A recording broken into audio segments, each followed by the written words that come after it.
Last night, near the end of the debate, something remarkable happened. Joe Biden, for the first time all night, actually told the truth about something. Take a look. I have one final question. Would he close down the oil industry? It falls. Would you close down the oil industry? By the way, I would transition from the oil industry, yes. Oh, I will that's transition. a big statement. It is a big statement. That's a because big statement. I would stop. Why would you do that? Because the oil industry pollutes significantly. I see. Here's the deal. But that's you a can't big do statement. that. Well, if you let me finish the statement, because it has to be replaced by renewable energy over time. He finally said it. Under a Biden-Harris administration, the oil and gas industry would become a thing of the past. Now, oil, gas, fossil fuels happen to be the lifeblood of the world's economy. And by the way, millions of high-paying career jobs in America would be eliminated. And of course, thanks to President Trump in the last 3.5 years, we have now become energy independent for the first time in 75 years. We are now, for the first time in more than 75 years, the world's largest producer of energy. And if Joe Biden, well, if he becomes president, that all goes away. So if you live in Pennsylvania, Ohio, Texas, Oklahoma, be prepared to suffer, because if Joe Biden gets his way, hundreds of thousands of high-paying jobs in Pennsylvania alone will be gone. Nationwide, well over 10 million jobs will be eliminated, and the industries that benefit from the energy sector, well, they'll lose jobs as well. Now, that's from anywhere between 6 and 10% of the entire U.S. workforce. Manufacturing costs will skyrocket in this country. That means manufacturing will once again go overseas. Energy costs will skyrocket for every American family. America's economy would ultimately be destroyed even before Biden's proposed tax increases on the middle class and small business. And in the process, America's adversaries like Russia, China, Venezuela, they would then own the oil and gas industry. That would allow them to become more powerful than ever before. That will weaken our national security, and Joe will be making Russia, China, Venezuela, and the Middle East, a lot of countries that don't like us there, he'll be making their economies great again instead of making America's economy great again. Now, the Biden plan to, quote, transition from oil and gas is so insane that even some Democrats today in swing districts, they are racing for cover. You know, some of Biden's fellow Democrats are even publicly rebuking his extreme agenda. And by the way, now Joe and Kamala Harris, they're doing their best and have been all day at damage control. They're now pretending that he doesn't really want to ban oil and gas. In other words, they're just lying. Now, the Green New Deal, which they both support, which calls for the abolition of fossil fuel, is literally endorsed. It's right there on Joe Biden's own website. And Joe and Kamala Harris think that we, the American people, we must be stupid. And by the way, that they can just lie to our faces over and over and over again and think we're going to forget the many times they said they would ban fracking and eliminate fossil fuels. Last night's debate was no exception. For example, Joe Biden said that no one lost their insurance under Obamacare. Well, millions lost their plans, millions lost their doctors, and on average, we're paying about 200% more when they said we'd save $2,500 per family per year. Joe also said he never opposed the president's China travel ban. That was another lie, too. Joe actually repeatedly called the travel ban xenophobic, hysterical, fear-mongering. He did it the day after the president implemented the travel ban from China. That was only 10 days after the first identified case of coronavirus, and he was doing it in late March. At one point, Joe also said that he never opposed fracking. This lie was so egregious, even fake news CNN, they had to fact check it. So, Joe, do you realize how stupid and dishonest and sleazy you look by doing this? Take a look. Would there be any place for fossil fuels, including coal and fracking, in a Biden administration? No, we would work it out. We would make sure it's eliminated and no more subsidies for either one of those. I guarantee you, we're going to end fossil fuel. There's no question I'm in favor of banning fracking. I'd gradually move away from fracking. I think it's critically important on day one that we end any fossil fuel leases on public lands. No more, no new fracking. Eliminate fracking. He said it. Eliminate fracking. Pennsylvania. Which Joe do you believe? The president, he was right. 47 years in the swamp. Joe Biden, all talk, no action. And whenever he does do something, it usually means that we, the American people, pay a heavy price.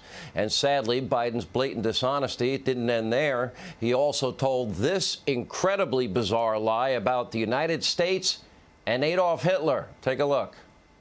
You know what? North Korea, we're not in a war. We have a good relationship. You know, people don't understand. Having a good relationship with leaders of other countries is a good thing. We have a lot of questions to get to. Your response. Saying we had a good relationship with Hitler before he, in fact, invaded Europe, the rest of Europe. Come on.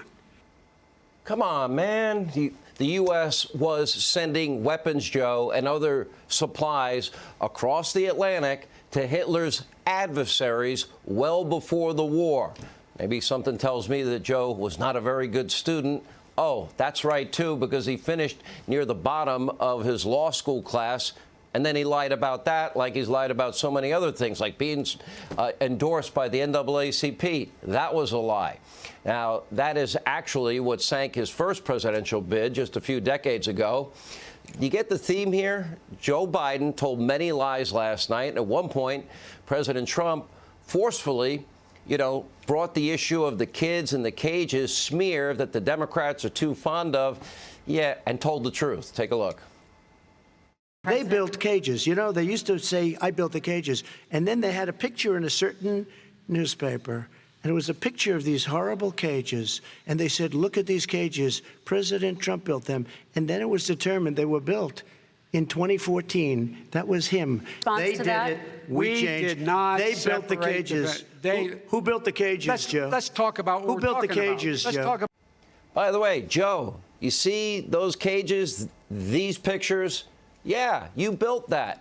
I know Obama's fond of saying, you didn't build that, but you guys did build that. You put the kids in cages. And these pictures are from the time that you were vice president and Barack Obama was president. Now, it was President Trump who reformed America's child immigration practices, not you. In nearly 50 years in the D.C. swamp, Joe has said a lot of things, made a lot of promises, has very little to nothing to show for his efforts. Last night, President Trump held Biden's feet to the fire. Take a look. I don't make money from China. You do. I don't make money from Ukraine. You do. I don't make money from Russia.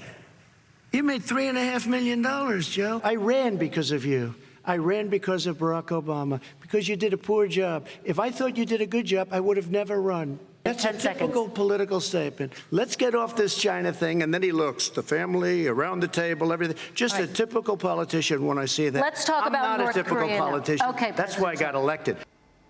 All night, Joe was struggling to defend himself. Frequently, instead of making cogent points or rebuttals, Joe reverted back to his favorite go-to line. Come on, man. Come on, man. Are you a junkie? That was one of my favorites. Anyway, he did it numerous times throughout the night and throughout the campaign. Take a look.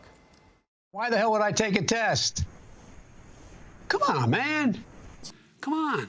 It's like saying before you got in this program, if you take a test where you're taking cocaine or not, what do you think, huh? Are you a junkie? Come on. If you have a problem figuring out whether you're for me or Trump, then you ain't black. So don't worry about it. Come on. I got votes for that bill. I convinced people to vote for it. Come on.